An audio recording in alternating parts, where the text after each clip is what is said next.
నమస్తే, welcome to 99 TV. Vishnukumar Raju గారు అందరికీ కావాల్సిన వాడు, అందరూ మెచ్చుకునేవాడు. అన్ని పార్టీల వాళ్ళు రాజుగారు బాగున్నారా అని ఆప్యాయంగా పలకరించేవాడు. అలాంటి విష్ణుకుమార్ రాజు గారికి ఎందుకో కోపం వచ్చింది, హఠాత్తు కోపం వచ్చింది. అజాతశత్రువుకి కూడా కోపాలు వస్తాయని వస్తాయి. ఆయనైతే వాట్ ఈస్ దిస్ అండి, ఇట్ ఈస్ రెడిక్యులస్ అని అన్నాడు. ఆ బయట కూడా చూద్దాం ఆయన ఏ కాంటెక్స్లో, మాధవ్ గారికి అభినందనలు తెలిపే కాంటెక్స్లో ఆయన ఏం మాట్లాడారు ఒకసారి చూద్దాం. భారతీయ జనతా పార్టీ గనక కూటమిలో కలిసి ఉండకపోతే పరిస్థితులు ఏ విధంగా ఉండేయో రాష్ట్ర ప్రభుత్వానికి తెలియాలి.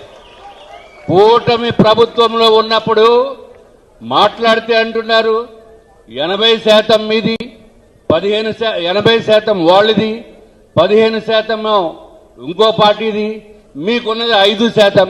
ఏందా 5%? What is this 5%? This is ridiculous.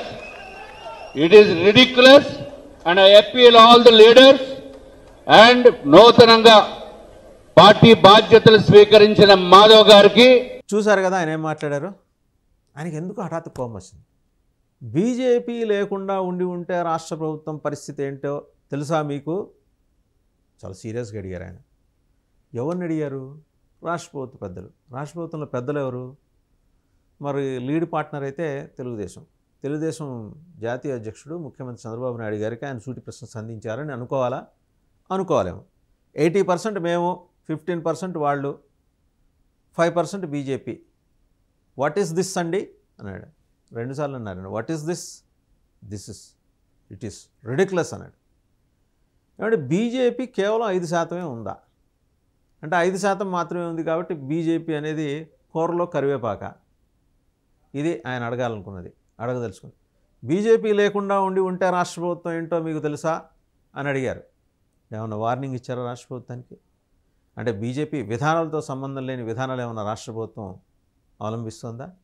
అవలంబిస్తే మరి ఆయన అడగాలి కదా. కూటమిలోనే ఉన్నారు, అడగచ్చు కదా. నిన్నటిదాకా పురంధరేశ్వరి గారు ఉన్నారు, పార్టీ రాష్ట్ర అధ్యక్షురాలు, వారి నోటీసులో పెట్టుండొచ్చు కదా. ఇవాళ ఎందుకు మాట్లాడారు? అది కూడా మాధవ్ గారికి అభినందనలు తెలిపే కార్యక్రమంలో ఎందుకు మాట్లాడారు? రాజుగారు మాట్లాడారు, రాజుగారికి కోపం వచ్చిందంటే ఖచ్చితంగా దాని వెనకాల లాజిక్ ఉంటుంది, రీజన్ ఉంటుంది. ఈ లాజిక్ రీజన్ ఎవరికి అర్థం కాక జుట్టు పీక్కుంటున్నారు. అసలు ఆయన ఎందుకు రాష్ట్ర ప్రభుత్వాన్ని ఏమి అనాలనుకున్నారు, ఏమి అడగాలనుకున్నారు? రాష్ట్ర ప్రభుత్వం నుంచి ఆయనకి ఏం కావాలి? దాని మీద అయితే ఎవరు క్లారిటీ ఇవ్వలేకపోతున్నారు. ఉన్నది 8 మంది. ఆ 8 మందిలో పెద్దగా సఖ్యత ఉండదని చెప్పేసి బయట వినిపిస్తున్న మాట అదొకటైతే, మిగిలిన 2 పార్టీల వాళ్ళు మీరంతా ఆఫ్టర్ ఆల్ 5% అన్నట్టు మాట్లాడుతున్నట్ట. 5% కూడా అంటే ప్రపోర్షన్ వచ్చేప్పటికీ, నిష్పత్తి వచ్చేప్పటికి 5% ఏమో అయి ఉండొచ్చు. జనసేన 15% అయి ఉండొచ్చు, వాళ్ళు 80% అయి ఉండొచ్చు తెలుగుదేశం. కాదంట్లా. సరే, ఆయన లెక్కలేవో ఆయనకున్నాయి. బట్ ఎక్కడ లెక్కలు తేడా పడ్డాయి? విష్ణుకుమార్ రాజు గారిని తేడా పడిన ఏ లెక్కలు విష్ణుకుమార్ రాజు గారి చేత ఆ మాటలు మాట్లాడించాయి? ఇదైతే ఎవరు ఏం మాట్లాడలేకపోతున్నారు. బీజేపీలో అందరూ ఏంటంటే పేరంటానికి వచ్చిన వాళ్ళలాగానే ఉంటారు.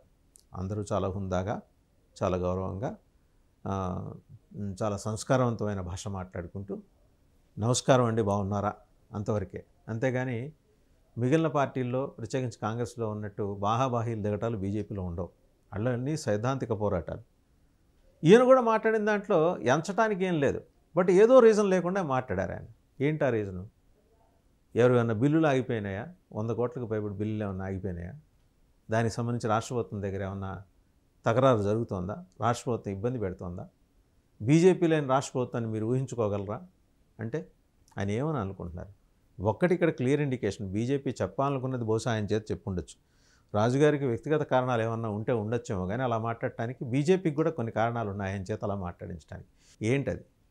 BJP is independent of the rest of the 2 parties in alliance. కూటమిలో ఉన్న 2 పార్టీలు, ఇతర పార్టీలైన తెలుగుదేశానికి, జనసేనకి భిన్నమైన పార్టీ. బీజేపీ సిద్ధాంత బలంతో ముందుకెళ్లే పార్టీ. ఇవాళ కేవలం 1000 ఓట్లే వచ్చాయి అని మేమేం కుంగిపోము, 1000 ఓట్లు వచ్చినందుకు చప్పట్లు కొట్టి స్వీట్లు పంచుకుంటామని చెప్పే పార్టీ బీజేపీ. పునాది స్థాయి నుంచి చాలా బలంగా పునాదులు నిర్మించుకుంటూ పైదాకా ఎదిగే పార్టీ బీజేపీ.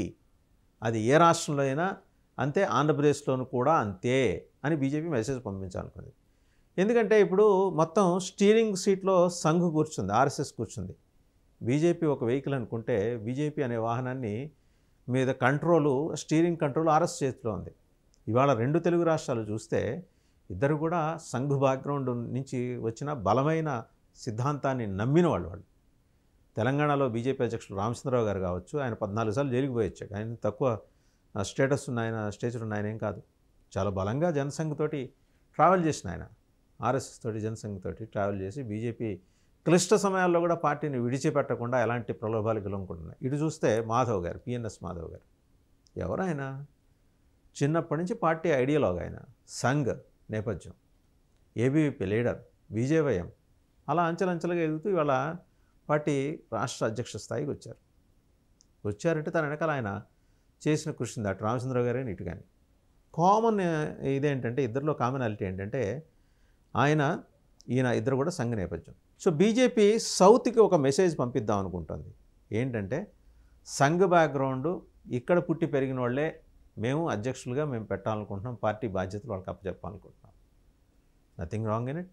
ఒక పార్టీకి ఒక ఐడియాలజీ ఉంటుంది, ఆ ఐడియాలజీ ప్రకారం పోయేవాళ్ళని ఇప్పటిదాకా దిగుమతి చేసుకున్న వాళ్ళతోటి కథ నడిపించాం, ఇక మీద అలా ఉండబోట్లేదు, దక్షిణాది మాకు చాలా కీలకం కాబోతోంది అనే మాట రాజుగారి స్టైల్లో రాజుగారు చెప్పారు. విష్ణుకుమార్ రాజు గారు, what is this, it is ridiculous అని. మీరు 80% ఏంటి, ఆయన 15% ఏంటి, మేము 5% ఏంటి, 5% అంటే ఊరుకునేది లేదు, మా సత్తా ఏంటనేది నెక్స్ట్ ఎలక్షన్స్లో చూపిస్తామని ఒక రకంగా ఇండైరెక్ట్ వార్నింగ్ కూటమి పక్షాల్లో ఆధిపత్య భావజాలం ప్రదర్శించే నాయకులు, పార్టీలకు కాదు, ఇక ఇండైరెక్ట్ వార్నింగ్. మేమే అంతా అని జబ్బలు జరుచుకోవటం, తర్వాత ఎవరి భుజాలు వాళ్ళే తడుముకుంటూ ప్రశంసలు ఎవరికి వాళ్లే ప్రశంసలు ఇచ్చుకోవడం అనేది ఇక మీదట నడవదు. విష్ణుకుమార్ రాజు గారు అంతరం ఏదో ఉండొచ్చు. బట్ ఆయనంటే కిట్టన వాళ్ళు ఏమి ఉంటారంటే పెండింగ్ బిల్లుల గురించి రాష్ట్ర ప్రభుత్వంతో ఏదో పంచాయతీ ఉండబట్టి ఆయన అలా మాట్లాడారని అంటున్నారు. అదేమన్నా ఉంటే ఆయన విడిగా చూసుకుంటారు, దాన్ని ఈ వేదిక మించి ఆయన మాట్లాడాల్సిన అవసరం లేదు. ఆయన ఈజ్ అ సీజన్ పొలిటీషియన్, అందరితో కలుపుగోలుగా ఉండేవాడు, అందరి చేత పని చేయించుకోవాలి సమర్థత దక్షత ఉన్నవాడు విష్ణుకుమార్ రాజు గారు అంటే. ఇవాళ ఆయనకి కొత్తగా ఎవరో వచ్చి ఆయన మెడలో ఇంకోటేదో కండువా వేసి సార్ మీరు ఇలా చేయాలని చెప్పక్కల, ఆయన తెలిసి ఎలా చేసుకోవాలి. But BJP wants to send a clear message to the rest of the parties. ఏమని, అయ్యా మేము బీజేపీ సిద్ధాంత బలంతో ముందుకెళ్లే పార్టీ, ఇవాళ కాకపోతే రేపైనా మేము ఇండిపెండెంట్గానే వెళ్తున్నాం. ఏతావాత కంక్లూషన్ ఏంటంటే రామరాజు గారు, ఆయన విష్ణుకుమార్ రాజు గారు చెప్పాలనుకుంటున్నది, ఆయన చెప్పాలనుకుంటున్న కంక్లూషన్ ఏంటంటే మేము స్వతంత్రులం, మేము ఒకళ్ళ మీద బ్యాంక్ అవ్వం, ఒకళ్ళ మీద ఆధారపడం. ఇవాళ ఏదో మీకు 80% ఉంది కాబట్టి తెలుగుదేశానికి మేము వంగి సలాములు చేయక్కర్లేదు, చెయ్యం అనేది. బాన్ బీజేపీ వాళ్ళే మాకు అధ్యక్షులుగా మేము ఎన్నుకున్న కారణం కూడా అదే. సో మా రాజకీయం మాదే, వచ్చేసారి కూటమిలో బీజేపీ ఉంటుందని భావించిన అవసరంలా మాకుగా మేము స్ట్రెంథెన్ అవుతున్నాం అనే మెసేజ్ ఆయన చెప్పాలనుకున్నారు. అదండి విష్ణుకుమార్ రాజు గారు చెప్పాలనుకున్నది.